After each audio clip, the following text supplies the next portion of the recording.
रात कितनी भी भयानक क्यों ना हो, सुबह जरूर आती है।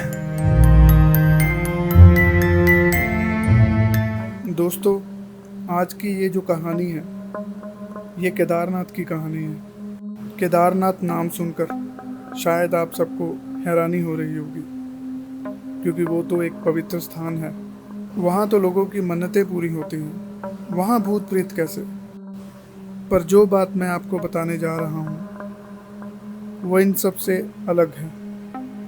तो कहानी की शुरुआत करते हैं। ये कहानी है केदारनाथ की।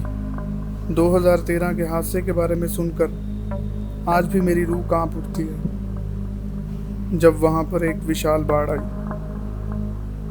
जिसमें पूरा केदारनाथ जलमग्न हो गया, जिसमें बिल्डिंगें डूब गई, हजारों लोग मर गए और लाखों लोग लापता हो गए। फिर कुछ समय बीत जाने के बाद धीरे धीरे केदारनाथ की जगहों की फिर से मुरम्मत होने लगी।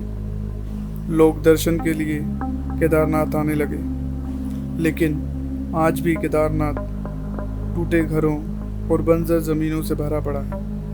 कहा जाता है कि जिन लोगों की इस दुर्घटना में मौत हुई थी, उनकी आत्माएं आज भी वहां पर भटक रही हैं।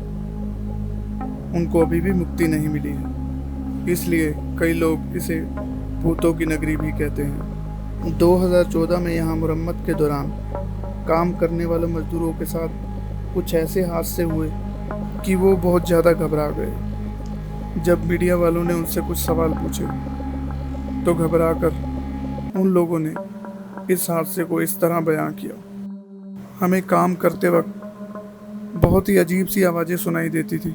कई बार हमारा अचानक दम घुटने लग जाता और कई बार हमारा सामान गायब हो जाता।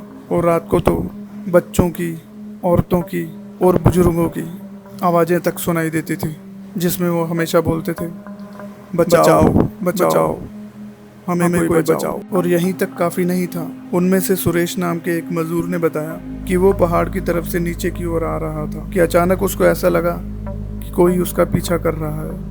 तो उसने पीछे मुड़कर देखा, कोई भी पीछे नहीं था। जैसे भी वो सामने की तरफ दोबारा मुड़ा तो उसको अपने सामने मरे हुए लोग दिखाई देने लग गए। वो जोर जोर से चिल्लाने लग गए, हमें बचाओ, हमें बचाते क्यों नहीं हो, हमें बचाओ, हमें बचाओ, हमें बचाओ, हमें बचाते क्यों नहीं हो, हमें बचाओ, हमें बचाओ।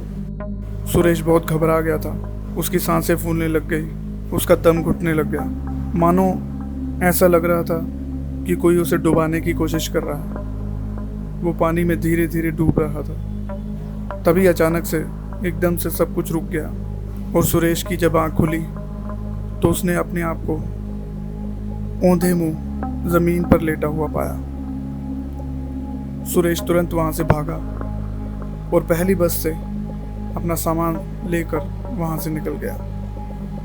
और उसके पीछे पीछे बाकी मजदूर भी वहां से घर आ गए। उन सब ने वहां पर नौकरी छोड़ दी। तो दोस्तों, ये थी कहानी केदारनाथ की। आपको ये कहानी कैसी लगी, नीचे कमेंट बॉक्स में ज़रूर लिखना।